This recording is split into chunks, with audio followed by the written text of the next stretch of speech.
Listo. Bien, buen día a todos, buenos días, buenas tardes. El año pasado nos acompañaban desde otros países, así que por ahí de repente ya les agarró la tarde en alguna parte del mundo. Bienvenidos a todos y todas a este grupo de la comunidad de inteligencia artificial. Estamos muy contentos de iniciar un nuevo año con ustedes.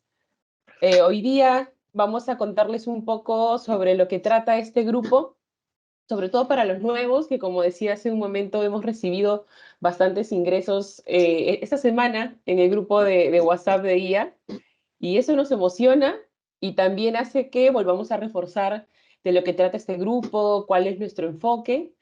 Vamos a comentar también los planes que tenemos este año, y también tenemos a Rubén Manrique con una charla muy interesante, y ahora lo vamos a presentar también. Quien les habla, bueno, soy Gabriela Álvarez. Por mi lado, yo estoy en la Universidad Peruana de Ciencias Aplicadas y hacemos parte de este grupo de comunidad de inteligencia artificial en la educación. Este grupo también es parte de Metared TIC Perú. Dentro de Metared hay otros grupos también, y este es uno de ellos que iniciamos impulsándolo desde el año pasado. Comenzamos este grupo con el chat GPT, porque había muchas dudas al inicio sobre qué es lo que traía el chat, qué es lo que se podía hacer, qué es lo que no. Y ante eso y ante la duda, siempre estar informado creo que es la mejor arma para poder trabajar. Así que así es como inicia el grupo el año pasado, y durante todo el 2023 nos reunimos todos los viernes a las 10 de la mañana de manera ininterrumpida, en los cuales los viernes era un espacio de 1 hora para compartir sobre todo lo relacionado y en la educación. Compartimos herramientas, compartimos casos de éxito, videos, experiencias de los propios docentes que ya usaban inteligencia artificial y nos la traían. Así que este año vamos a seguir continuando de la misma forma. Nuestro foco siempre va a ser discutir alrededor de la inteligencia artificial en la educación, así que les pedimos a todos mantener ese objetivo del grupo. Las sesiones van a seguir manteniéndose los viernes a las 10 de la mañana, así que ahí háganse un espacio en la agenda, y siempre les vamos a avisar. El mismo viernes en la mañana, durante la semana, les vamos a enviar la agenda, les vamos a enviar el enlace para que se puedan unir a las sesiones por Teams. Siempre van a ser por este mismo medio. Y preguntaban también si las sesiones van a ser grabadas, y sí, las sesiones se graban y las subimos a una lista en YouTube de innovación educativa. Ahora les mandamos el link por el chat para que lo puedan tener también para los que no lo tienen. Ahí pueden encontrar ya todas las sesiones del año pasado, que son como 30 y tantas, y este año va a pasar igual para que luego la puedan compartir también con sus colegas, o ustedes mismos también, si no pueden entrar, ahí van a tener la grabación. Y además también tenemos una página web donde colocamos todas las novedades, están también los videos, libros, enlaces de interés, toda la información la vamos colocando ahí en esta web. Y ustedes también, por supuesto, que pueden ser parte de la web. Si tienen algún material que quisieran que añadamos, los podemos añadir. Y también, por supuesto, pueden ser parte de las sesiones. Somos una comunidad, así que lo que queremos es trabajar en conjunto. Y si ustedes desean contarnos algo, alguna experiencia de uso de IA, alguna novedad, por supuesto que pueden participar. Solo nos escriben por interno y vamos programando la agenda para que puedan ser parte de algún viernes. Y ahora le doy el pase a Silvana para que nos comente un poquito cuáles son los planes para este año, y de ahí ya empezamos la charla de hoy día, que va a estar muy buena. Muchas gracias, Gaby. Bueno, bienvenidos a todos. Feliz año, primeramente. Gracias por seguir uniéndose a esta comunidad.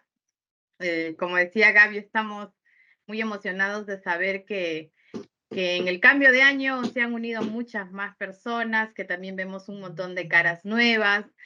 Por eso queríamos hacer un pequeño, así recordaris de cómo veníamos trabajando en esta comunidad. Y el año pasado cerramos, bueno, con esta experiencia con la intención de tratar de concientizar a la comunidad académica sobre el uso de la inteligencia artificial generativa, especialmente de estas herramientas que pusieron los proveedores a manos de todos, y que de alguna manera nos lleva también a entender cómo funciona, de qué se trata y cómo lo podemos llevar a este proceso de enseñanza-aprendizaje, ¿no? Este año tenemos planeado trabajar justamente basándonos en este libro que está aquí como referencia, si es que por ahí no lo han leído, lo han leído. La idea es ir abordando capítulo a capítulo, que tiene además muchos capítulos en cada una de las sesiones, ir referenciando a cómo se viene dando actualmente en la educación. Acá seguro Rubén nos trae también algunos alcances de cómo se viene trabajando o cómo se está enfocando o cómo se puede aprovechar esto en la educación. Nuestro foco, si bien educación podemos hablar en los diferentes procesos, nosotros queremos centrarnos más en la educación superior, que es en donde estamos. Y también tenemos planeado hacer webinars durante el año, abiertos, en las cuales se pueda compartir experiencias. El año pasado logramos hacer 3. Luego, con la avalancha de webinars, decidimos parar porque la verdad que había de todo. Más bien nos pusimos a escuchar y también a aprender. Y este año creo que ya estamos en capacidad de poder compartir. La idea es compartir lo que venimos logrando durante el mes, y también invitarlos a formar equipos de subgrupos de trabajo, porque el tema es bastante amplio y hay diferentes intereses, y aquellos que ya vienen trabajando en temas legales, en temas de investigación o de empoderamiento docente, poder trabajar en grupos cerrados o en subreuniones para también ir avanzando más en estos temas. Y si el interés es general, como sucede hoy día, pues nos seguimos viendo en la reunión de los viernes, ¿no? Eso es un poco lo que tenemos planeado para el año, que seguro se va a ir ajustando conforme también nos vaya llevando las novedades que puedan ir sucediendo. Y esto está abierto a cualquier cambio y a cualquier propuesta que cualquiera de ustedes nos quiera hacer, quiera compartir o quiera proponer. Entonces, eso solo decirles que les dejamos total libertad de que nos escriban al interno para seguir coordinando cualquier propuesta o iniciativa, y y luego ver cómo lo llevamos al grupo grande y cómo hacer realidad todas estas ideas que se pueden ir dando. Entonces, sin más, eso es todo. No sé, Gaby, ahí viene la presentación, justo ya Rubén nos está acompañando. Muchas gracias, Rubén, por aceptar. Lo venía persiguiendo desde Un el año gusto. pasado, que tuvimos la oportunidad de escucharlo en un evento también de UPC. Gracias por aceptar. Como le comentaba a Rubén, cuando escuché su exposición de la vez anterior, me encantó la manera como nos compartía todo este tema de cómo están los LLM, o sea, como que qué está sucediendo detrás, ¿no? Mucho se habla del ChatGPT, de que alucina, de algunas cosas que no entendemos, y me encantó escucharlo, y además conocer que está que tiene su especialización en el tema de educación. Y me animé a invitarlo a que nos acompañe en este año, en esta apertura, y nos pueda compartir un poco de sus experiencias. Quería presentarte, Rubén. Aquí tengo una pequeña reseña que hemos conseguido por ahí. Investigador, Rubén es investigador en inteligencia artificial y procesamiento de lenguaje natural. Tiene más de 7 años de experiencia aplicando la inteligencia artificial a temas del mundo real. Además, tiene experiencia tanto en la industria como en la academia. En la industria ha liderado equipos de desarrollo de software y científicos de datos para lograr productos de IA enfocados en la industria fintech. Actualmente, Rubén es profesor asistente en el Departamento de Ingeniería de Sistemas y Computación de la Universidad de los Andes, donde imparte cursos de procesamiento de lenguaje natural, diseño de algoritmos y aprendizaje automático. Muchas gracias, Rubén, por acompañarnos en este importante inicio de año y nos puedas compartir tus experiencias. Ahí te dejamos la audiencia. Bueno, muchas gracias, Silvana. ¿Me confirman si me escuchan? ¿Bien? Por Sí, favor. perfecto. ¿Todo Sí, bien? perfecto. Bueno. Bueno, buenos días a todos. Muchas gracias por la invitación. Para mí es un placer iniciar el año porque literalmente es así. El área de trabajo acá, por lo menos en Colombia, inicia hoy para nosotros. Entonces, qué chévere iniciar en este tema de IA en educación. Bueno, regálame un segundito, comparto aquí. Para compartir mi pantalla. Me avisas si. Ah, ya, sí. Sí, ahí Listo. vemos. Ya está. Bueno, el propósito de la presentación de hoy es, pues precisamente Silvana lo mencionó hace un momento, hablar un poco de los modelos de lenguaje y les voy a presentar algo de las perspectivas de uso de los modelos de lenguaje en el ámbito educativo, basándome en, tuve la oportunidad de participar en 2 conferencias grandes de inteligencia artificial en educación el año pasado. Una es AID y la otra fue LAC, quizás 2 de las conferencias más importantes en el área. Y lo que quiero traerles es unas grandes ideas de precisamente de esas conferencias que claramente dejaron ver la importancia de los modelos de lenguaje o la importancia que va a tener los modelos de lenguaje en el ámbito educativo. Sí, entonces, pues básicamente es hablar un poco de la IA generativa muy rápidamente, porque seguramente ustedes ya conocen muchas de esas definiciones, entrar al doble clic de los modelos generativos de lenguaje. Siempre es importante entender, yo creo que ese es un primer paso bastante importante, cómo funciona internamente a un nivel muy general. Y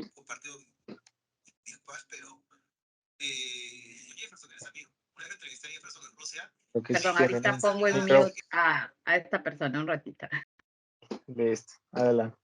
Luego hablar un poco ya de las experiencias en educación y hablarle un poco de los trending topics en modelos de lenguaje de uso en el ámbito educativo. ¿Sí? Si uno mira la inteligencia artificial general, pues vendría siendo un diagrama de Venn muy similar al que les estoy presentando en los slides.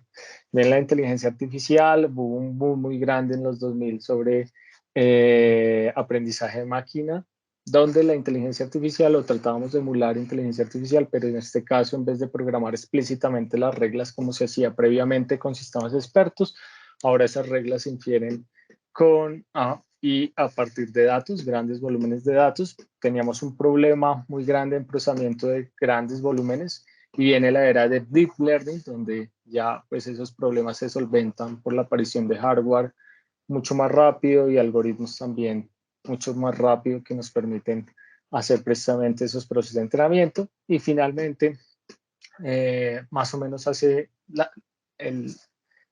los intentos por hacer IA generativa realmente ya más de 15 años, pero llegados a un nivel donde se compara con lo que genera un humano y que puede llegar incluso a ser imperceptible la diferencia, realmente estamos hablando de 5 años para acá. Y ahí tenemos todo un boom de inteligencias artificiales, ChatGPT, Midjourney, Stable Diffusion, y pasa algo que no había pasado previamente en los otros, llamémoslo así, conjuntos de este diagrama de Venn, y es que nunca antes las inteligencias artificiales que se habían hecho previamente estaban tan cerca del público general. Eso no había pasado ni en Deep Learning, ni en Machine Learning, ni por supuesto en los sistemas expertos clásicos que se habían presentado antes. Entonces estamos viviendo un cambio de paradigma bastante fuerte porque la IA generativa se está acercando a todo el mundo. Y de todo el mundo incluye, por supuesto, alumnos, profesores y todos los entes involucrados en el ámbito educativo. ¿Listo? Esto es para que se hagan una idea de los cambios profundos que hubo en el área de la inteligencia artificial en los últimos 5 años. Normalmente la IA era de tipo discriminativa. En una IA de tipo discriminativa, yo, por ejemplo, necesito diferenciar o que una inteligencia diferencie entre gatos y perros.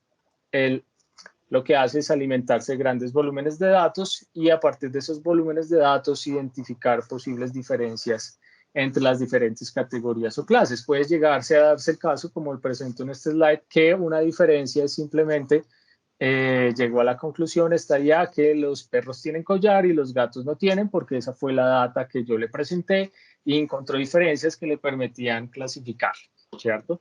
Fíjense que en los modelos clásicos discriminativos no hay una concepción de alto nivel del mundo, ni de cómo funciona el mundo, ¿cierto? Ese es el gran cambio y de hecho es el gran éxito de los modelos generativos. Con los modelos generativos cambia el enfoque. Yo no trato de buscar diferencias entre diferentes categorías o labels, sino que lo que trato es armarme una concepción de los conceptos que rigen el mundo real. Entonces cambia un poco el paradigma. Entonces yo alimento esta IA con mucha información que puede ser de tipo textual o de tipo gráfica, pueden ser documentos o imágenes, en este caso siguiendo con el ejemplo anterior, pues de perros, y ya lo que permito a la IA es que se arme una estructura del mundo, probablemente muy superficial. A medida que aumentan el tamaño de estos modelos, pues cada vez es más profundo ese entendimiento del mundo, y yo ya puedo interactuar con él como interactúo más naturalmente con una persona, haciéndole preguntas donde le digo, oiga, ¿cuál es su concepción de perro? ¿Qué es un perro?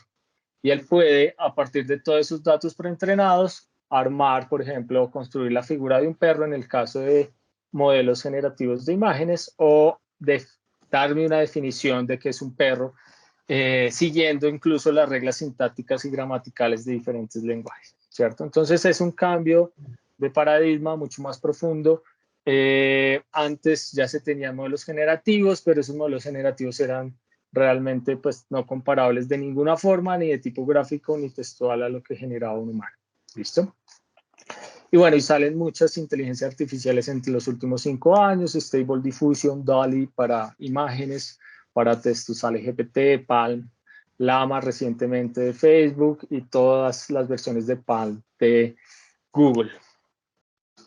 Entonces, bueno, una definición muy, llamémoslo así, simple de la IA generativa: es un tipo de inteligencia artificial que crea nuevo contenido en base a lo que aprendió de contenido existente. Hay un proceso, por supuesto, de aprendizaje que se conoce como entrenamiento, y esto es supremamente importante. El resultado es un modelo probabilístico. En cualquier modelo de tipo generativo, el resultado es un modelo probabilístico. Es decir, se manipula sus entradas y sus salidas a través de probabilidades, y ya les voy a explicar más adelante por qué esto es tan importante, porque si uno entiende que es un modelo probabilístico, entiende también las limitaciones de estos modelos, ¿cierto? ¿Cómo se interactúa con una IA generativa? Como ya tiene cierto conocimiento, así sea superficial, de los conceptos del mundo, yo ya puedo interactuar de una forma más similar a cómo interactúo con un humano, solicitándole pues que haga ciertos procesos a partir de instrucciones que se conocen como prompts, para predecir o generar, pues ya sea contenido textual o imágenes, ¿cierto? Yo les voy a enfocar mucho la presentación en lo que yo trabajo, que es en el área de procesamiento de lenguaje natural, y en particular en modelos generativos de lenguaje, ¿no?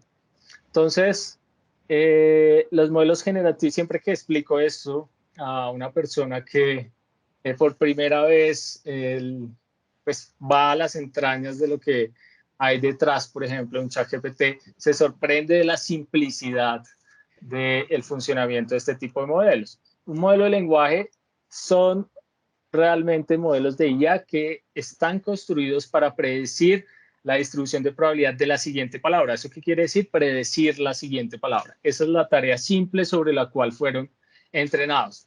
Hay unos procesos de entrenamiento más sofisticados donde enmascaran no solo la siguiente palabra, sino diferentes palabras dentro de una sentencia, pero básicamente en sus inicios era la predicción de la palabra siguiente. Por ejemplo, si yo les digo Lima es la capital de, y predigan por favor la siguiente palabra, pues con una alta probabilidad todos ustedes van a predecir que la palabra que continúa en la sentencia es Perú, ¿cierto? Entonces, eso que ya ocurrió previamente en la sentencia, en la instrucción que yo estoy ingresando, se le conoce como contexto, y a partir de eso, él arma una distribución de probabilidad. ¿Qué es una distribución de probabilidad? Es básicamente una ruleta como la que les presento acá, donde él utiliza el conocimiento preentrenado, que eso también vamos a hablar más adelante, que es básicamente Internet, más lo que el usuario escribió, que es el contexto. Usa esos dos para armar esta ruedita, que es una distribución de probabilidad. Acá con mayor probabilidad tiene, pues, si yo giro esa rueda, pues con un 30% de probabilidad va a caer la palabra correcta, que es Perú, pero siempre va a existir la probabilidad de que suceda otra palabra, por ejemplo, Colombia o Ecuador o España o Canadá con diferentes valores. Este más o menos era cómo funcionaban los modelos de lenguaje probabilísticos de hace 15, 20 años. Si se dan cuenta, pues tenía una alta probabilidad de error. Entonces, ¿cómo fue que estos modelos de lenguaje hoy por hoy son realmente tan buenos? No solo buenos en el sentido, no estoy hablando de buenos en el sentido de que sean precisos en la información que dan, sino en la estructura sintáctica y gramatical de las sentencias que tienen. Se ve a dos grandes avances. Uno son los modelos de atención, que son unas arquitecturas profundas que permiten capturar la información más importante de lo que ha ocurrido previamente. Y lo segundo es que hay procesos de entrenamiento con corpus documentales cada vez más grandes. Entonces, a medida que yo incremento el tamaño del conjunto de datos de entrenamiento, esa distribución de probabilidad para esa frase que les pongo de ejemplo, Lima es la capital de, se va cada vez perfeccionando más. Llega un punto en que ya, por ejemplo, con un 90% de probabilidad siempre va a dar la respuesta correcta, pero hay un 10% de probabilidad en este caso que falla, ¿cierto? Bueno, cuando salió la primera versión de ChatGPT hace ya año y 2 meses, más o menos, que fue pues, en un preview que tuve acceso, de 10 veces que se ejecutaban esta misma sentencia que les estoy poniendo acá, se equivocaba una vez. No, ya hoy por hoy, si uno hace el mismo ejercicio, la probabilidad que se equivoque realmente es por debajo del 1%, ¿no? Pero siempre hay esa probabilidad de que se equivoque o que genere algo que no es preciso. ¿Cierto? ¿Cuál es el problema? Que identificarlo en muchos dominios no es sencillo, precisamente porque pues, el texto que genera es de una alta calidad sintáctica y gramatical, ¿cierto? Entonces pareciera que fuera pues, realmente escrito por un humano. Identificar si es preciso o no, pues se puede matizar entre esa perfección gramatical y es donde empiezan a suceder los problemas. ¿Listo? Bueno, entonces, ¿cómo es que genera texto? Él lo que hace es esa tarea de predicción de forma repetitiva, predice la palabra siguiente, luego utiliza esa predicción para contexto y continúa haciendo de forma consecutiva el proceso de predicción. Al final, pues genera todo un texto a partir de esa predicción consecutiva de la palabra que sigue, ¿cierto? Y genera, reitero, lo interesante del asunto es que genera texto con una alta calidad sintáctica y gramatical. ¿Listo? El problema, por supuesto, como ustedes bien lo saben, es las alucinaciones, que tiene una definición, pues realmente el término alucinación es más un término fancy que no viene del área de NLP, sino que otras personas le atribuyeron a esas palabras o frases generadas que carecen de veracidad, sin sentido o son gramaticalmente incorrectas, ¿no? Alucinaciones normalmente en el mundo real nosotros las usamos ese término para describir eventos que se salen de las leyes o de la dinámica natural del mundo. Por ejemplo, que un perro vuele, ¿cierto? Aquí la estamos usando para describir cosas que no son precisas, pero no necesariamente violan las reglas, llamémoslo de cierta forma, reglas del mundo real. Y eso es lo que hace tan difícil identificarlas cuando uno está utilizando estos modelos de lenguaje, a menos que uno sea un experto en el dominio, pero si uno no lo es, pues puede correr el riesgo de que pase desapercibido errores o precisiones. Le ha ocurrido incluso a las grandes compañías, por supuesto le puede ocurrir, y les voy a mostrar ejemplos, le puede ocurrir a la persona del común que hace uso de cualquier modelo de lenguaje, no solo ChatGPT, porque ya este año que viene y los siguientes lo que van a surgir son competidores de ChatGPT, ya existen, menos populares, pero ya existen y sucede exactamente lo mismo que con el popular ChatGPT de OpenAI. ¿Listo? Entonces, aquí hay un landscape de todos los modelos de lenguaje que han salido y estoy hablando solo de el 2019 al 2023, 2022 y 2023 fueron los años donde más modelos de lenguaje surgieron. La mayoría de ellos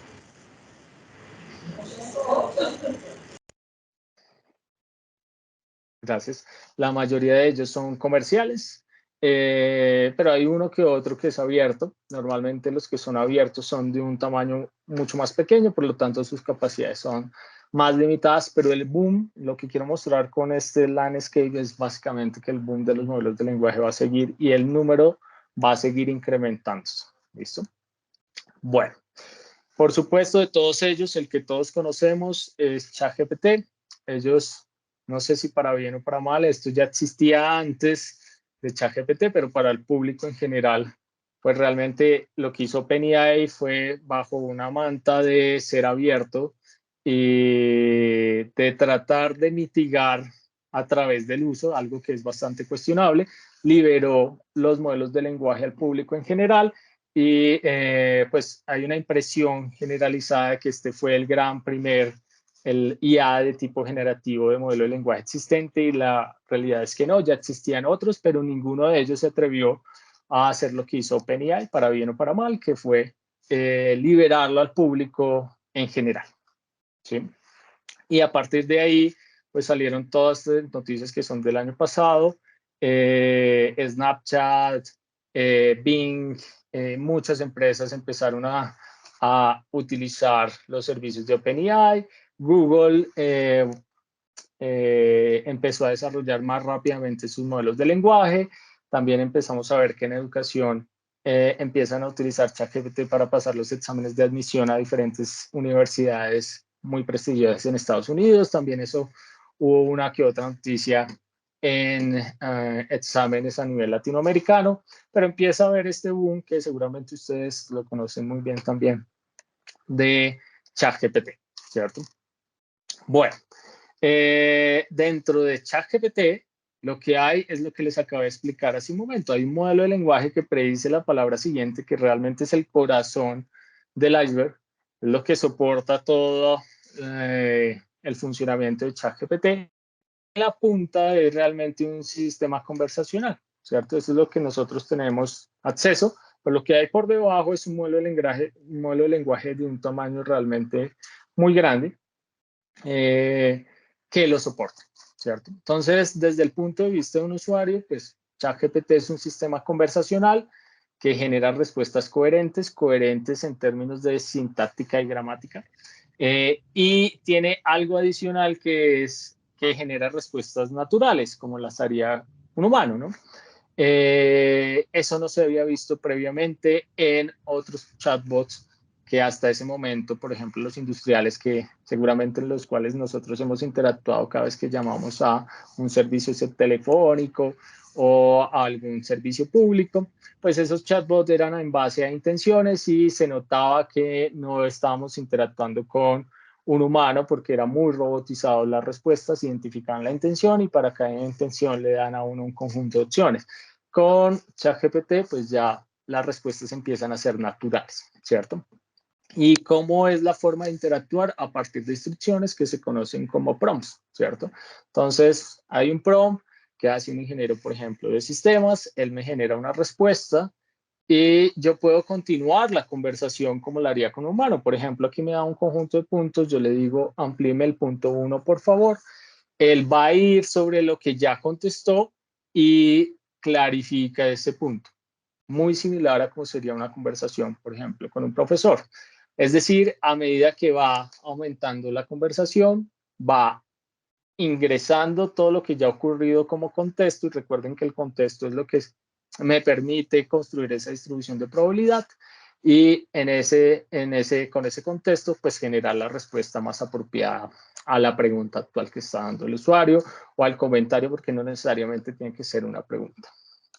Eso no se tenía en los chatbots basados en intenciones, o era muy rudimentario y, como les digo, no era nada natural la interacción.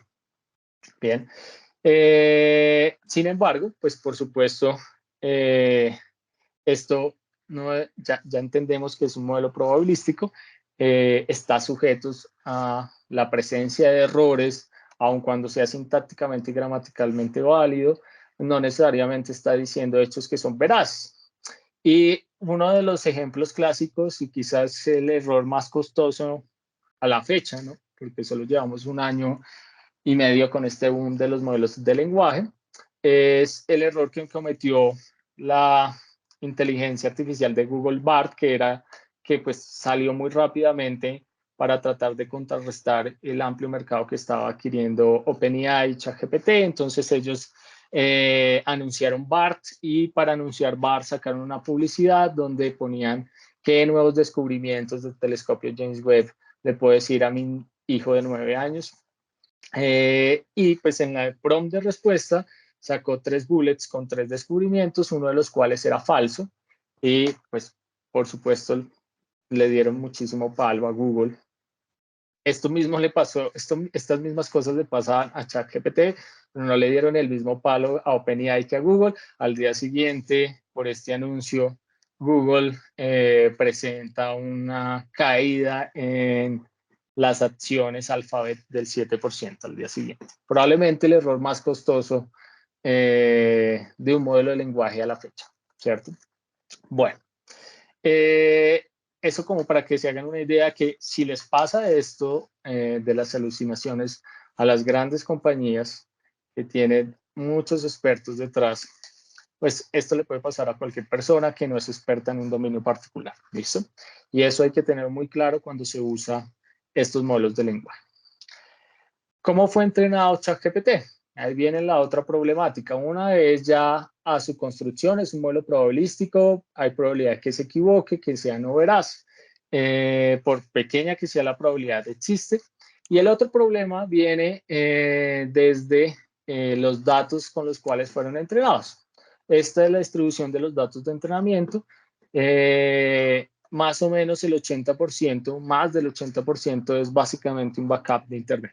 Actualmente Internet es el repositorio digital más grande de la humanidad, y este 80%, pues, ¿qué problemas tiene el Internet? Los mismos problemas que va a tener el Internet van a ser también problemas que va a tener GPT-3, porque fueron con los datos con los cuales fueron entrenados. Pues información desactualizada, confusa, falsa, la perpetuación de estereotipos, discriminación, exclusión, lenguaje tóxico y ofensivo, ¿cierto? Los mismos bias que están presentes en Internet, que es un reflejo, de hecho, de la sociedad, van a estar también en estos modelos de lenguaje, ¿listo?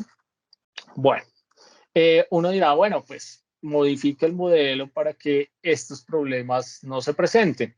Realmente estos modelos son tan complejos que es difícil explicar una salida particular o identificar la existencia de bias. Tengo un colega muy cercano en Brasil que un juez le pidió explicar la salida particular de un modelo de lenguaje, y pues básicamente esa tarea es tan difícil como construir el mismo modelo, llevar la traza de todos los procesos matemáticos que hay internamente es muy difícil porque son 175 billones de parámetros. Solo descargarlos en información textual son más o menos 800 gigabytes. Ni siquiera se ponerlos a operar, solo descargarlos.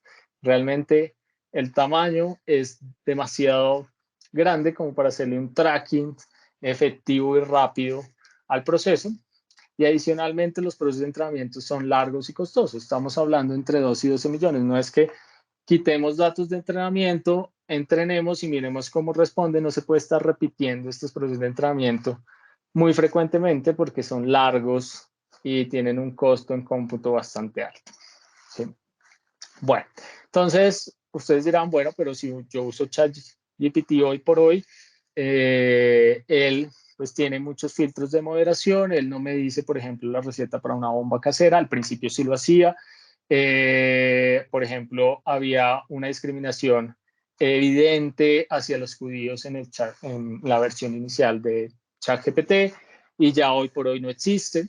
Entonces, ¿cómo fue que lograron, digamos de cierta forma, mejorar la percepción del usuario ante estos bias y estos problemas de estereotipos? Lo que hicieron fue no modificar el modelo, sino añadir modelos más pequeños, que son filtros de moderación a la entrada y a la salida del modelo. Realmente no lo modificaron. Les digo, modificarlo es bastante difícil. Llega un prompt, pasa por esos filtros de moderación, y a la salida también del modelo de lenguaje hay otros modelos más pequeños que también hacen de filtros y evitan que de respuestas que son digámoslo así, de cierta manera peligrosa, ¿cierto? Bueno, eso también le dice a uno de las complicaciones que hay detrás de estos modelos cuando uno lo trata de usar en un escenario real. Entonces, en resumen, a mí me gusta mucho esta frase, la estoy tomando del profesor Walter y Norden, que en 2023 sacaron un artículo muy interesante en Nature sobre qué puede hacer ChatGPT y la IA generativa por la ciencia en general. Y ellos ponen esta frase que me gusta mucho usarla, es fluido pero no fáctico. Fluido en el sentido que construye sentencias sintácticamente y gramaticalmente correctas en múltiples lenguajes. Yo le puedo modificar el estilo, informal, formal, académico, pero no es fáctico porque no es necesariamente basado en hechos y no necesariamente es veraz, ¿cierto? Bueno, eso sin embargo, pues actualmente, y esto estoy hablando del 2023, se ha tratado de avanzar en cómo contrarrestar estas alucinaciones y en general el enfoque más exitoso del año pasado es RAG. ¿Qué significa recuperación generativa aumentada? Donde yo no utilizo o trato de limitar el conocimiento que usa el modelo de lenguaje para responder ante un prompt utilizando información propia que yo le suministro y sea sobre esa información que yo le suministro que conteste, no sobre los datos con los cuales fue preentrenado, que en este caso, como ya vimos, fue Internet. Si el usuario lanza una pregunta, un prompt, lo que hacemos es recuperar la información de las bases de datos, de mis bases de datos, yo selecciono qué información voy a utilizar de contexto, le digo al modelo de lenguaje no use información de su preentrenamiento, solo use la información que yo le estoy suministrando para dar respuesta y dele la respuesta al usuario solo en base a esa información, ¿cierto? Entonces, esto si bien limita o reduce la probabilidad de que alucine, pues no es una solución al 100%, digamos que no tienes un 100% de accuracy que no va a cometer un error, pero sí lo reduce significativamente, es la forma como se ha usado en todas las áreas, educación e industria, para limitar o contrarrestar el efecto de las alucinaciones. Entonces, con esos nuevos enfoques donde se trata de reducir las alucinaciones, pues realmente los modelos de lenguaje, no solo ChatGPT, pues tienen una oportunidad de uso muy interesante como asistentes de escritura. Es probablemente el mejor asistente de escritura a la fecha, GPT-4. Y pues la pregunta es que nos interesa a todos es cómo podemos usar este asistente en el ámbito de educación. Entonces, lo que quiero presentarles es qué pasó en el 2023. Estas son las dos conferencias probablemente más importantes de inteligencia artificial, en mi opinión, en educación, AIDD, y la otra es LAC. Y en ambas tuve la oportunidad de ir a presentar algunos trabajos y les quiero traer unas conclusiones de lo que evidencié, cuáles son los trending topics en IA en educación. Bueno, en general son tres. Lo que evidencié fue que hay una preocupación constante por la alfabetización en inteligencia artificial, ¿cierto? Donde alfabetización pues hace referencia a crear esas condiciones curriculares y extracurriculares para que los estudiantes y también los profesores desarrollen un conocimiento profundo en IA y en modelos de lenguaje. Para instituciones de educación como las que yo pertenezco es esto misional, de hecho, ¿cierto? Una segunda línea muy fuerte, por supuesto, también está el aprendizaje apoyado con IA, cómo desarrollar herramientas con modelos de lenguaje que permitan ayudar los procesos tanto de construcción de contenido como ya en el aula, soportando el proceso y ajustando el proceso de aprendizaje de los estudiantes. Les voy a hablar un poquito de las que más me llamaron la atención, ¿cierto? Entonces hay herramientas de apoyo a contenido de la docencia y también hay herramientas de apoyo al aprendizaje. Entonces hay muchas que han surgido, que han presentado diferentes universidades y también compañías en estas conferencias. Les voy a hablar un poco de algunas de ellas. Y finalmente, aprendiendo sobre el aprendizaje, y es cómo yo exploto toda la información que se genera en los procesos de aprendizaje, que se conoce como Learning Analytics, cómo yo le hago analítica. Y lo interesante del asunto es que con modelos de lenguaje han hecho interpretación de resultados de estas de esta analítica, digamos que no es una autopista lo suficientemente explorada, esa cajita gris, pero yo creo que tiene futuro durante los próximos años, cómo hacer que los modelos de lenguaje me ayuden a digerir precisamente esa información de una manera más amigable y presentarle a los interesados, a los stakeholders, esa información digerida. Les voy a hablar sobre las dos primeras cajitas, que de hecho es donde yo generalmente estoy trabajando, que es alfabetización en IA y aprendizaje apoyado con inteligencia artificial, enfocado particularmente en modelos de lenguaje, que se presentaron en estas dos conferencias. Bueno, respecto a la alfabetización en IA, yo creo que hay un consenso mundial en que los estudiantes de hoy se graduarán en un mundo lleno de IA generativos. Ya en nuestro caso, nosotros como universidad ya evidenciamos que los egresados están usando modelos de lenguaje como asistentes en sus actividades laborales y hay incluso nuevos trabajos como el ingeniero de prompts.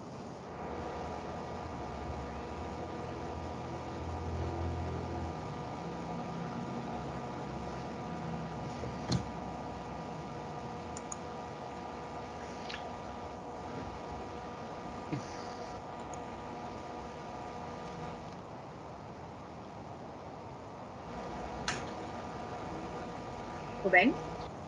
Sí, Creo que aquí estoy. Si allá. puedes cerrar el... Si puedes cerrar el... Pero no hay otro micrófono, no hay otra ¿No? abierta. Ah, bueno. Parece que Entonces, tu audio estaría generando algo. Qué raro. ya creo que ya paró. Ya se fue, sí. Ya se fue, gracias. Entonces, los estudiantes necesitarán experiencia, sin duda práctica, para comprender cómo funcionan estos sistemas, los sesgos que tiene y cómo se puede utilizar indebidamente para que no lo hagan, ¿cierto? Y por supuesto las universidades y también incluso las instituciones de educación, lo que nosotros llamamos en Colombia instituciones de educación media, que es bachillerato básicamente, K12, si estamos en Estados Unidos, pues tienen un papel fundamental en esta tarea particular.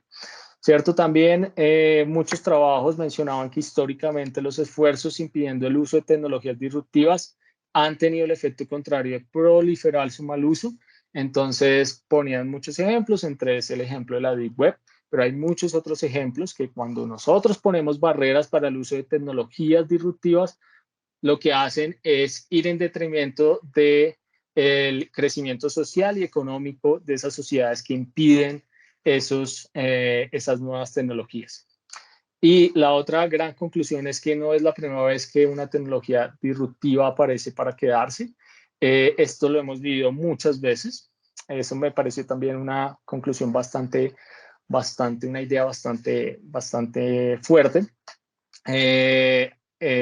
No es la primera vez, no va a ser la última, y realmente son las economías y sociedades más participativas las que se benefician más y las que corren menos riesgo en que se haga un uso indebido. ¿Listo?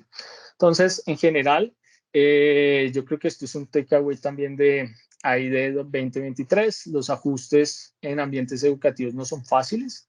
Los cambios tecnológicos como estos rara vez lo son. En general, creo que hay un agreement en que la educación en cierta medida ha sido estática y que tenemos que de cierta manera sacudirnos y despertarnos para adecuarnos a estos cambios tecnológicos rápidamente, ¿cierto? ¿Y quién mejor para hacer esta guía que precisamente los docentes y maestros que los acompañan en el proceso educativo?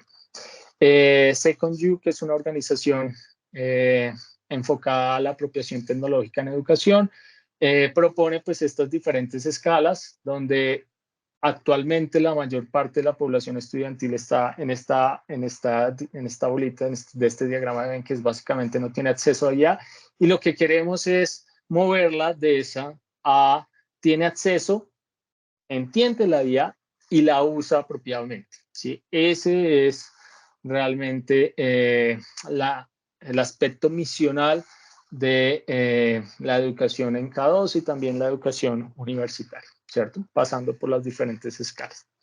También durante esa conferencia, pues se presentaron pues ya trabajos que hacen uso de competencias, hacen un diseño riguroso de competencias en alfabetización en IA y qué se debería considerar en los currículos para desarrollar estas competencias, ¿cierto?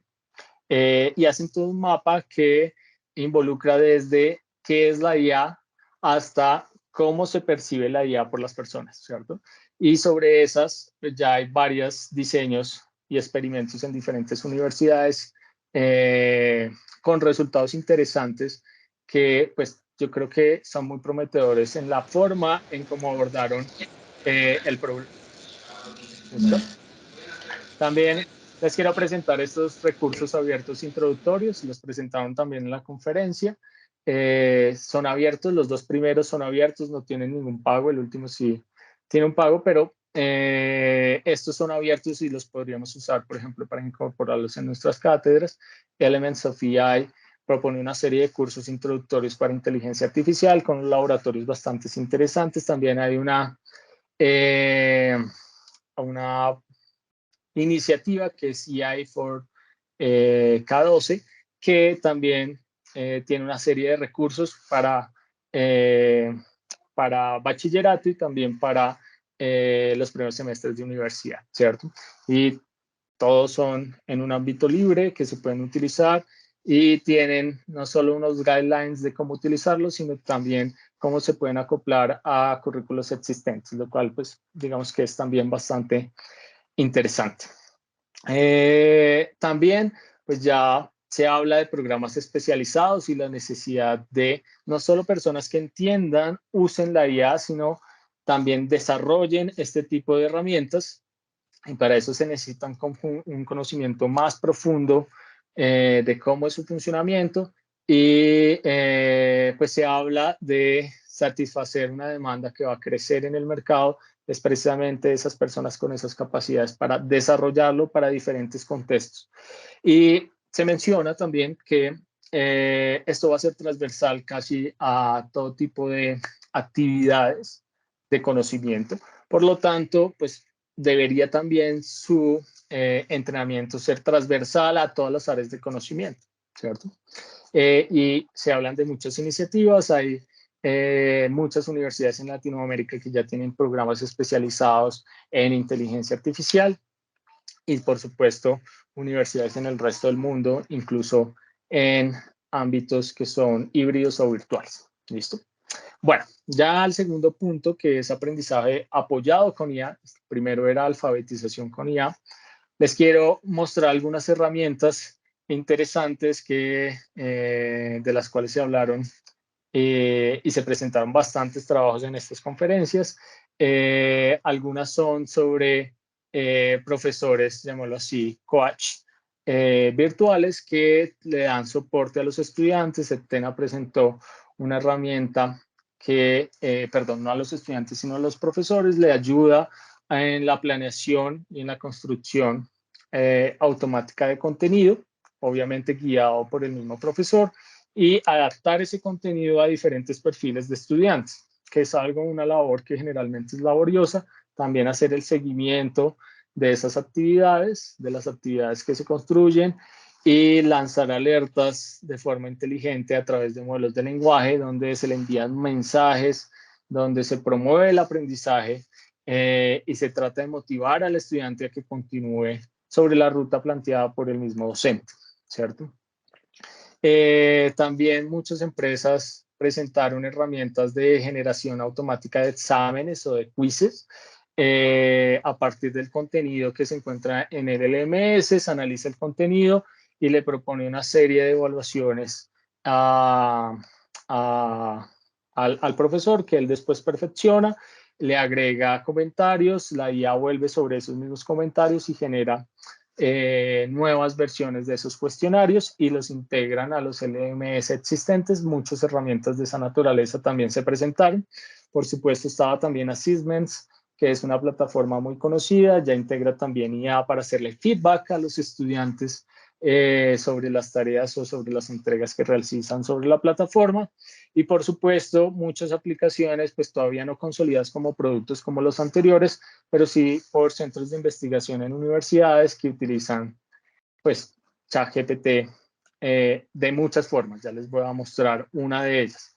Duolingo, por ejemplo, no sé si ya saben, tiene una apuesta que se llama Duolingo Max. Y esa es la primera forma en que vi que muchos centros de investigación y empresas están usando los modelos de lenguajes como si fuera un coach personalizado con el cual el estudiante puede interactuar 7/24.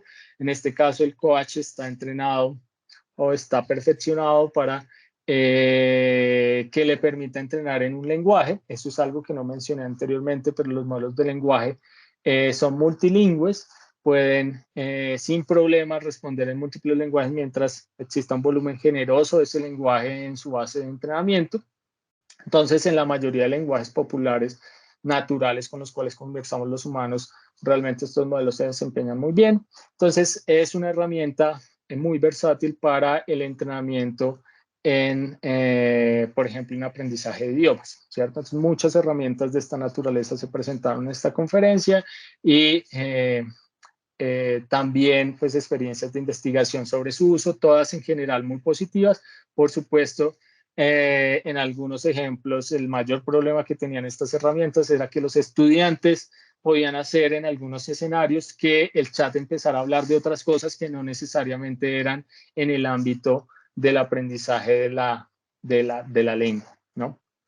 Bueno, eso es un ejemplo. Otro también de los ejemplos que se presentaban en estas conferencias eran como asistente para hacer codificación, pero no solo que le presente cuál es la solución, sino que le dé pistas sobre qué estaría mal, por ejemplo, en un proceso de aprendizaje de funciones. Aquí les pongo un ejemplo donde se le solicita qué está mal en un código y el modelo de lenguaje le da pistas sobre qué efectivamente está mal sin darle una respuesta total. Entonces, tratando de guiar el desarrollo de un ejercicio particular al estudiante sobre plataforma, con resultados también muy positivos, pero ocurrían ciertas cosas con los modelos de lenguaje, que era nuevamente si el estudiante trataba de hackear el modelo de lenguaje, por ponerlo en algunos términos, lo que sucedía era que terminaba hablando de otras cosas por fuera del ámbito de el objetivo del aprendizaje, que en este caso era un lenguaje de programación, ¿cierto? Bueno, muchas otras herramientas que ya involucran no solo modelos generativos de lenguaje, sino también generativos de imágenes. Está Socratic y Photomap, que lo que hacen es a partir de imágenes de ecuaciones, ya no tengo que escribirlas, sino que las escribo en papel, le tomo la foto y él automáticamente infiere a través de modelos de lenguaje, que es lo que estoy tratando de escribir en lenguaje matemático, y tratar de asistirlo progresivamente en el proceso de desarrollo de un ejercicio matemático. Hay algo muy interesante acá y es que, no sé si vieron la noticia, ChatGPT se puede conectar con un plugin a Wolfram, que es probablemente la suite matemática más importante, y a través de eso pues se hacían procesos nuevamente donde no se les resolvía totalmente el ejercicio, se podía hacer también, sino que le iba dando pistas el modelo de lenguaje conectado a Wolfram sobre cuál era el paso siguiente y el estudiante lo seguía, y lo que se vio en esas investigaciones es que había efectivamente un incremento en la velocidad y había una correlación positiva, no necesariamente causalidad, entre los resultados del grupo que usó ChatGPT y resultados positivos en las evaluaciones posteriores, ¿cierto? Algo que me llamó mucho la atención fue una herramienta que personalizaba paths de aprendizaje. Entonces, adaptaba el contenido a las preferencias del usuario con una IA, con modelo de lenguaje y también modelos de imágenes generativos, y adaptaba el contenido a las preferencias que daba explícitamente el usuario. Eso me pareció muy interesante. Y a medida que iba haciendo tracking sobre cuáles tipos de recursos al estudiante le iba mejor o tenía un mejor desempeño, pues con mayor probabilidad se los iba presentando más adelante, ¿cierto? Y esa generación, algo que es un problema en estos caminos de aprendizaje adaptativo, es que es el docente el que tendría que hacer usualmente todas las diferentes versiones del contenido. En este caso lo hacía automáticamente, era la IA, ¿cierto? Y bueno, hay muchísimas otras herramientas: corrección automática de ensayos, recomendación de recursos de aprendizaje en línea, que es una área en la que yo trabajo fuertemente, y retroalimentación personalizada, pues en diferentes dominios, no solo en los que les acabo de presentar de lenguas y programación. Sin embargo, estas podría decir que son las más representativas que evidencié en esas conferencias, ¿cierto? Pero hay muchísimas otras más. Todos estos son startups que están saliendo con modelos de lenguaje, que muchos de ellos tienen una aplicación casi directa a procesos en educación. Entonces, pues lo que se viene es una lluvia próximamente de herramientas que se van a poder usar en un ámbito educativo potenciadas precisamente por estos modelos. Una gran limitación de esto es que estos modelos de lenguaje todavía no son tan asequibles a nivel económico, y entonces las herramientas que proporcionan estas compañías normalmente son pagas, y los desarrollos que se hacen en universidades pues no se pueden masificar por los costos asociados a modelos de lenguaje sofisticados como GPT-4, que todavía pues no hacen que sea fácil su masificación. Bueno, finalizo ya con una reflexión que tomé de un colega de la Universidad de Australia, un amigo mío muy cercano, que es Bernardo Pereira Núñez.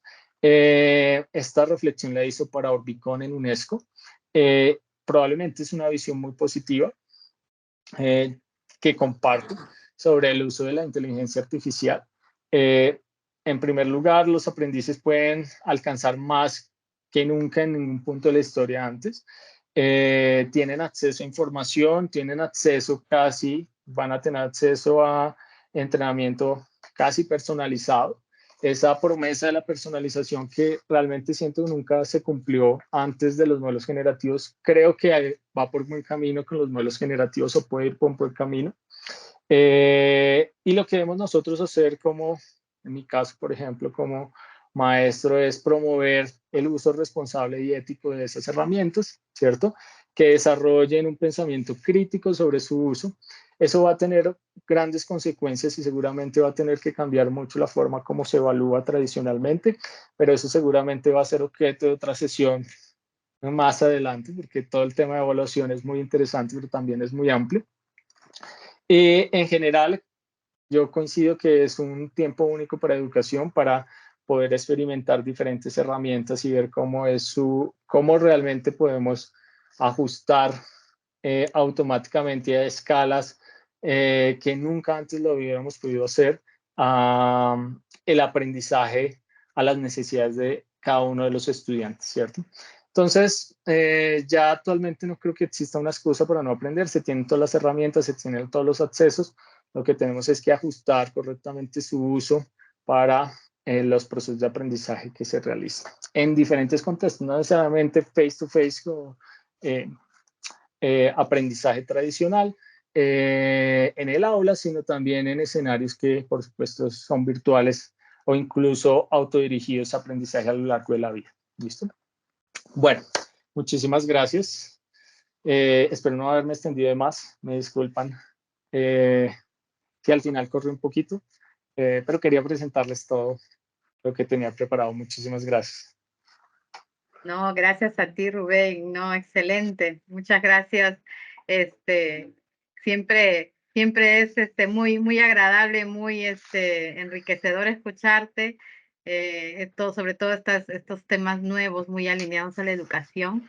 Te agradecemos por habernos compartido este tema de los LLM, que creo que nos ayuda a complementar lo que ya venimos explorando, ¿no? Y entender un poco más qué está sucediendo detrás, que yo siempre decía, es un poco entender eso. Nosotros somos una comunidad que estamos justamente explorando, investigando, también entendiendo, y por ratos nos asustamos de cómo esto viene impactando, como lo mencionas, en las evaluaciones, en la creación de recursos. Ahora las mismas plataformas ya nos están dando la posibilidad de crear incluso los cursos a partir de un sílabo, las evaluaciones a partir de contenido. O sea, esa facilidad es impresionante, cómo ha cambiado todo en un año, ¿no? No nos imaginábamos. Yo quería preguntarte, no sé si tienes un tiempito para una pregunta o un par, o estamos con el tope del tiempo. Ahí lo dejo, no sé si tú... Adelante, Silvana, ¿no? Ya, No, estoy bien. genial. Afortunadamente estoy iniciando, entonces Estás tengo tiempo. empezando, ¿sí? Sí, sí, Espero sí. que hayas llegado bien anoche, que lo estaba persiguiendo. Ay, ojalá que todo llegue bien, decía cruzando mis deditos. No, no, muchas gracias. Bueno, no sé, quería dar chance a un parcito de preguntas para no extendernos más, que ya estamos al tope del tiempo. No sé si tienen alguna pregunta para Rubén. ¿Alguien se anima? ¿Alguna consulta? Ahí, Luis. Sí, Luis, dale. Y Tito. Rubén, Y ahí ¿cómo estás? cerramos Muchas las preguntas. gracias. ¿Me escuchan? Sí, Sí. ¿Escuchan? perfecto. Sí. Gracias. Muchas gracias, Rubén. Muy interesante su conferencia. Me ha aclarado muchos puntos que todavía estaban en la neblina, ¿no? Pero muy interesante. Hay mucho por investigar todavía. A ver, la pregunta concretamente va en lo siguiente. Tú hablaste del contexto, ¿no? Es importante, o sea, la generación es importante el contexto. En un ambiente educativo, digamos, si yo tengo algo muy específico, yo tengo que darle, mientras más contexto específico le dé, mucho mejor van a ser los resultados, ¿no? Entonces, yo encontré una herramienta que es Claude, ¿no? Esta Claude puede tener hasta cinco documentos y trabajarlos simultáneamente. ¿Hay alguna que pueda trabajar con más documentos Sí, que tú sepas? sí, sí, sí. Estas, bueno, hay herramientas que se desarrollan como Cloud que son pagas. Y hay también el acceso directo a los APIs que te provee OpenAI para acceder a los modelos más recientes. Hay modelos y los modelos en general se clasifican o su costo va asociado al tamaño de contexto que soportan. Entonces, ChatGPT 3.5 tiene un contexto de 4.000 tokens, que pueden pensar en 4.000 tokens como palabras. Entonces, le puedo meter 4.000 palabras en el contexto. Y ahí sí me caben en esas 4.000 palabras, pues perfecto. Pero hay modelos mucho más grandes que tienen un contexto mucho más amplio donde yo le puedo pues, poner más. GPT-4 hay versiones de 16K, o sea, 16.000 tokens, de 32.000 tokens. Y recientemente hay modelos abiertos que están entrenados hasta 120.000 tokens. Es decir, yo le puedo mandar 10 Biblias completas de contexto para que sobre esas opere.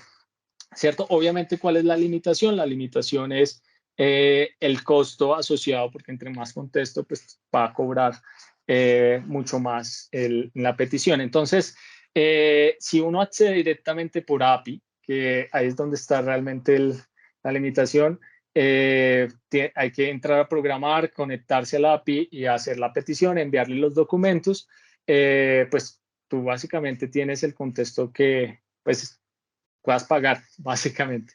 Pero herramientas ya puntuales existentes, no tengo en la cabeza comerciales alguna en este momento para decirte esta en particular. Ok, muchas gracias. Muchas gracias, Rubén. Gracias, Rubén. Tito, ¿cómo estás? Hola, Ivana. Gracias por la oportunidad. Gracias, Rubén. Muy interesante la ponencia. Siempre hay muchas cosas para aprender y esto creo que es el inicio. Tengo una consulta. Ahora, el ChatGPT, el 4, digamos, para redacción de artículos científicos, alucina mucho en las citas, en las referencias bibliográficas, ¿no? Hay algunas herramientas que nos ayuden, digamos, en la redacción y que nos dé citas reales de Scopus, de Cielo, de Latindex. Gracias. Sí, sí, lo primero es que nuevamente, si uno no le suministra el contexto al modelo de lenguaje, ponerlo a generar de cero es una mala idea en cualquier ámbito, no solo en generación de citas. O sea, siempre en lo posible uno debería suministrarle el contexto y sobre ese contexto que sea el que itere, por ejemplo, uno darle los artículos y sobre esos artículos, oiga, necesito, por ejemplo, un resumen, un summary de estos artículos, no se invente las citas, son estos artículos que estoy poniendo acá, ¿sí? Porque sí, efectivamente te va a inventar y el problema es que te inventa perfectamente la cita en formato APA y si uno no está pendiente, uno pues una persona que no sea, digámoslo así, con suficientes skills, literacy en temas de documentos académicos, pues la pasa por real, pero no es así. Sí existen herramientas para hacer eso, incluso hay sistemas de recomendaciones de citas. Mendeley tiene un sistema de recomendación de citas pagos, donde tengo entendidos, y el UCL también tiene un sistema de recomendación de citas. No estoy seguro si está soportado por IA, pero tú le mandas pues cuál es la idea de tu abstract, le mandas la idea principal, que es lo que se conoce como contexto de lo que quieres citar, y él te hace una recomendación. Tienes que entrar a leer cuáles son, pues, de las recomendaciones, cuál sería probablemente. Muchas veces no es, si uno no le da la suficiente claridad, te manda citas que son muy genéricas. Entonces, siempre la recomendación es entrar a detallar qué es lo que dice cada documento para estar seguro que sí se trata de lo que tú quieres citar, ¿cierto?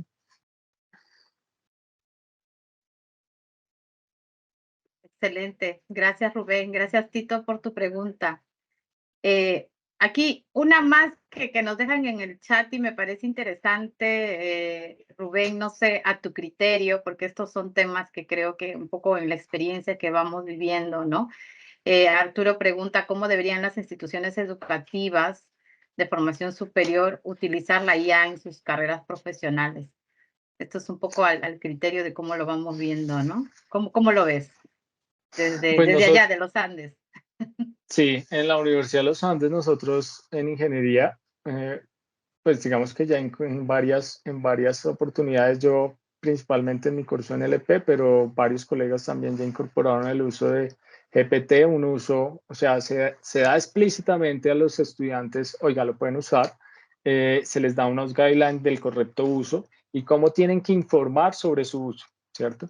Yo creo que es importante que deben existir políticas de uso entre cada universidad, de correcto uso, perdón, de los modelos de lenguaje cualquiera que sea. Y sin duda alguna, y seguramente no todo el mundo va a estar de acuerdo con lo que voy a decir, promover su uso dentro del aula, ¿cierto? Esa es una estrategia positiva, por lo menos en mi caso me ha funcionado, porque al promover su uso, uno puede también enseñarles las limitaciones, ¿cierto? Entonces, quedan claras las limitaciones que tienen los modelos de lenguaje, quedan claros también los límites del uso correcto y el uso incorrecto de este tipo de herramientas, y no hay un mejor espacio que el aula de clase, o sea, el aula hago referencia no necesariamente a un espacio físico, sino puede ser un espacio virtual, a eso hago referencia. No hay mejor para precisamente enseñar esas habilidades del correcto uso del modelo de lenguaje. No hay mejor espacio que sea un docente o que sea una persona guiando y explicando cuáles son esas limitaciones, cuáles son las potencialidades, cómo sí lo puede hacer. Y hay una cosa hoy por hoy que se puede hacer muy fácil, y después de ya mucho tiempo, llevo todo un año dictando el curso de procesamiento de lenguaje natural, donde los estudiantes tienen que hacerlo. Ellos mismos se dan cuenta, oiga, no, esto lo que me está votando acá me sirve el 10%, me toca regenerarlo, completarlo, yo le voy a dar mejor mi contexto, voy a perfeccionar mi prompt. Y esas son habilidades que ellos tienen que desarrollar. ¿Cuál es el problema? Cuando una persona nunca se ha enfrentado a esta herramienta, jamás, y lo va a hacer en un ámbito ya, por ejemplo, jueces que han utilizado ChatGPT para que genere esas sentencias, nunca se han enfrentado, lo miran por primera vez y el texto es sintácticamente y gramaticalmente perfecto y dicen, oiga, esto tiene que ser cierto, lo entraron con tu internet, tiene que ser verdad.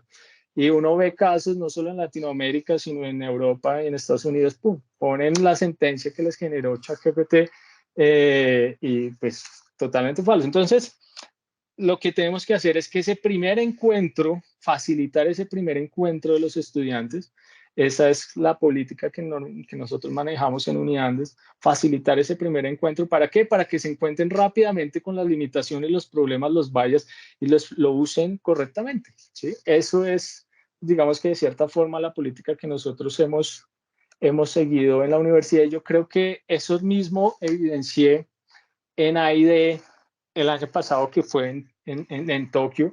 Yo creo que hay una concepción generalizada que hay que vencer esa primera barrera de acercamiento a los estudiantes, y ese primer acercamiento tiene que ser guiado.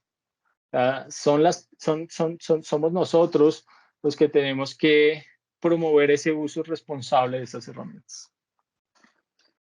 No, excelente, sí, coincido totalmente y fíjate que justo ayer hablábamos en una reunión con los líderes ahí en UPC y hablábamos de que actualmente somos desde las aulas, desde los cursos, desde la propia naturaleza que tiene cada curso, cada logro de aprendizaje, cómo enfocarlo, ¿no? Y nos toca de alguna manera llevar a ese camino positivo de un buen uso y que contribuya. Pero claro, para eso primero necesitamos que el docente se atreva y conozca, porque ahorita no sé cómo están por Colombia, pero al menos acá por Perú y no sé los extranjeros que nos acompañen, todavía hay muchos docentes que no se atreven a probar y a entender estas limitaciones para luego esto llevarlos a sus experiencias, ¿no? Así que venimos viviendo eso y bueno, vamos a ver cómo nos va este año. Yo solo quería una última pregunta y es mi curiosidad, ya que tocaste, la vez pasada me había quedado con un montón de preguntas y decía, como era la moderadora, no quería acaparar las preguntas, pero solo una con la que me sigo quedando y ahora que lo tocaste, me vuelve a jalar. ¿Cómo estás viendo el tema de las competencias de aprendizaje, o sea, las que venimos utilizando? ¿Cómo ves este impacto? ¿Esto será una nueva competencia? ¿Tendrá que ser transversal, como una dimensión más a las competencias? ¿Cómo lo ves? Este es un tema que todavía no sabemos que va a impactar el perfil de egreso, ¿no? Pero ¿cómo esto movería las competencias que venimos trabajando en los perfiles de egreso? Yo creo que eso, o sea, nosotros ya teníamos competencias de búsqueda de información y yo creo que en todas las universidades y programas existe esa. Sí, Y voy a hacer un paréntesis muy grande simplemente para lo que acabaste de decir. Me encantan estas charlas por eso. Yo recuerdo que cuando yo estaba en la universidad hace mucho tiempo, me veo joven, pero no soy tan joven,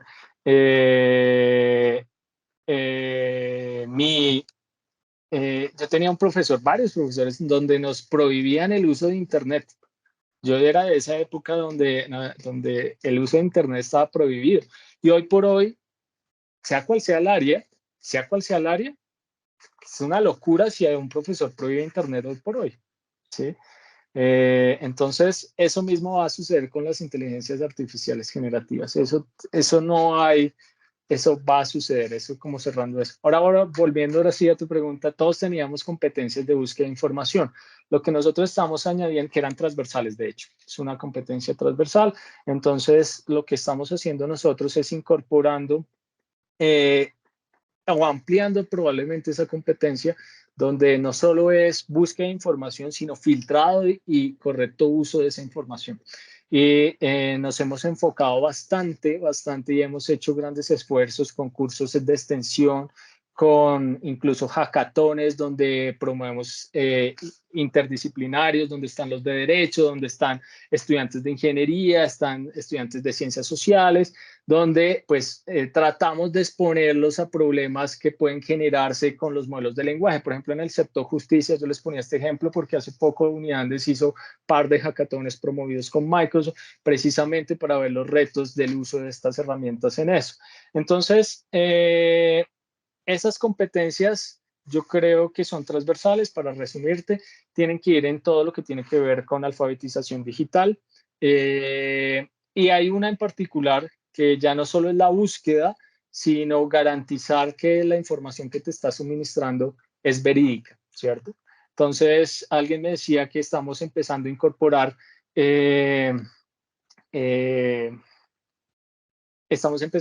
competencias que eran de áreas como periodismo, donde tienen que ir a verificar las fuentes de la información, que sean ciertas, etcétera. Y es cierto, ya ahora el problema no es búsqueda, te lo genera ChatGPT y te puedes conectar a Internet y te va a generar, bueno, valide que esa información es cierta, verifique que la información que está generando es verdadera, ¿cierto? Esa va a ser realmente el cambio o la nueva competencia que se va, si no es que ya está, que se tiene que incluir en los programas existentes. Aquí en Uniandes, pues ya teníamos una competencia de búsqueda, lo que hicimos fue ampliarla, su espectro un poco más y validación y verificación de fuentes y también de la información suministrada. No, excelente, excelente que mira que ya están aterrizando. Nosotros esto es algo que nos hemos empezado a cuestionar. Incluso tuvimos un webinar de este tema. Y es un poco que lo dejo sobre la mesa para los que estamos en universidades, para ir pensando, ¿no? Y trabajando con los equipos, ¿no? Excelente. Muchas gracias. Bueno, entonces, nada, ya nos pasamos 15 minutos. Normalmente no nos pasamos, pero hemos arrancado el año pasándonos el tiempo. Eso quiere decir que el tema está más que interesante. Así que muchísimas gracias, Rubén, por compartir. Estás cordialmente invitado a ser parte de esta comunidad y a unirte cualquier viernes que te quede espacio. Acá vamos a seguir Muchas gracias. compartiendo y tratando de este año sacar más valor a esta comunidad de expertos y a todo lo que todos podemos compartir y vamos logrando. Muchísimas gracias a todos, muchas caras conocidas. Gracias por seguir acompañándonos. Y aquí estamos, haciendo todos comunidad y aprendiendo. Gracias. Rubén, ¿querías decir algo? No, no, no. Una despedida. No, muchas gracias. Ah, es que yo levanté la mano en vez de hacer dedito arriba, no. Sí. La, ¿Querías decirme no se vayan? No, ya nos vamos, no, ¿sí? Ya es hora de irnos. la verdad sí lo hice bien. Muchas gracias. Gracias. Seguimos conversando. Ahí te mandamos la invitación de todos los viernes. Chao. Gracias. Gracias, Muchas Rubén. gracias. Gracias a Gracias a Hasta el todos. próximo viernes. Chao. Adiós. Gracias, Gabriela. Gracias, Silvana. Gracias a ustedes. Gracias.